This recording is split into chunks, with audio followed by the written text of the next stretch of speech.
can be brave as you, Mawla?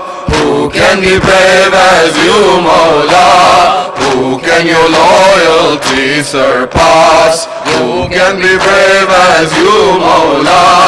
Who can your loyalty surpass? Ya Abbas, oh Ya Abbas, Ya Abbas, oh Ya Abbas, Qamar Bani Hashim Abbas, shelter of Zainab Abbas. Ya Abbas, oh Ya Abbas, Ya Abbas, oh Ya Abbas. You are the Ghazi of Al-Qamar, the ultimate Sultan of Wafa.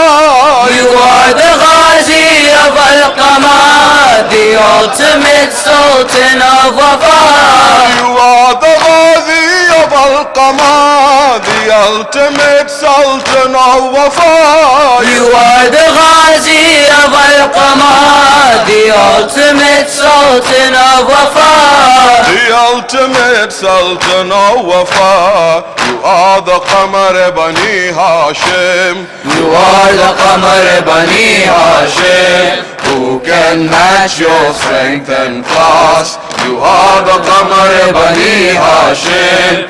Who can match your strength and class? Ya Abbas, oh Ya Abbas, Ya Abbas, oh Ya Abbas, Ya Abbas, oh Ya Abbas, Ya Abbas, oh Ya Abbas. No scholar in history could fathom your mystery. No scholar in history could fathom your mystery. No scholar in history could fathom your mystery. No scholar in history could fathom your mystery. Could fathom your mystery. Firm as iron, soft as snow. Firm as iron, soft as snow. शेर जरी क़ल्बे हसास.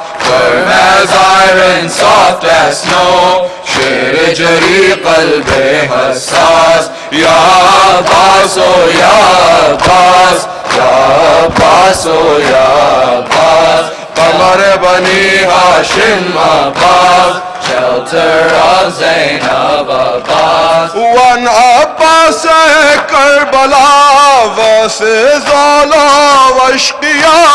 One Abbas Karbala versus all of Ashqiya. One Abbas Karbala versus all of Ashqiya. One Abbas Karbala versus all of Ashqiya. versus all of Ashqiya. Tuja akhi of Imam Zaman, Tuja akhi of Imam Zaman, Tuja the shar of jinn wan nas, Tuja akhi of Imam Zaman, Tuja the shar of jinn wan nas. Ya Abbas, oh Ya Abbas, Ya Abbas, oh Ya Abbas, Qamar Bani Hashim Abbas, shelter of Zainab Abbas. said Abbas unto Hussein, with you Mawla till the end. Said Abbas unto Hussein, with you Mawla till the end. Said Abbas unto Hussein, with you Mawla till the end. Said Abbas unto Hussein, with you Mawla till the end. With you Mawla till the end. In this Laylatul Ashura,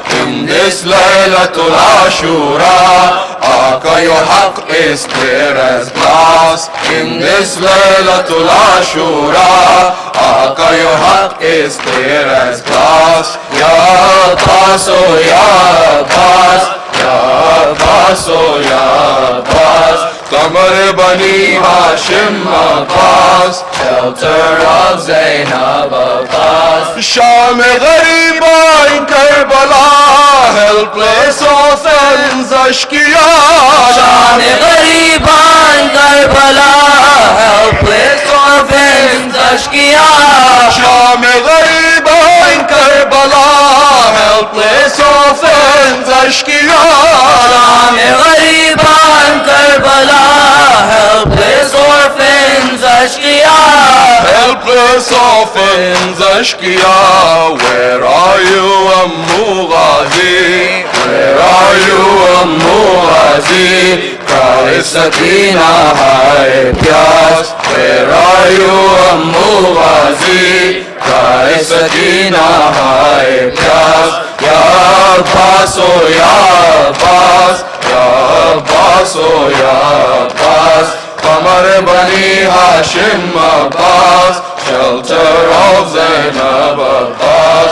Qamar Bani Hashim Abbas, shelter of Zainab Abbas. Ya Hussein, Ya Hussein,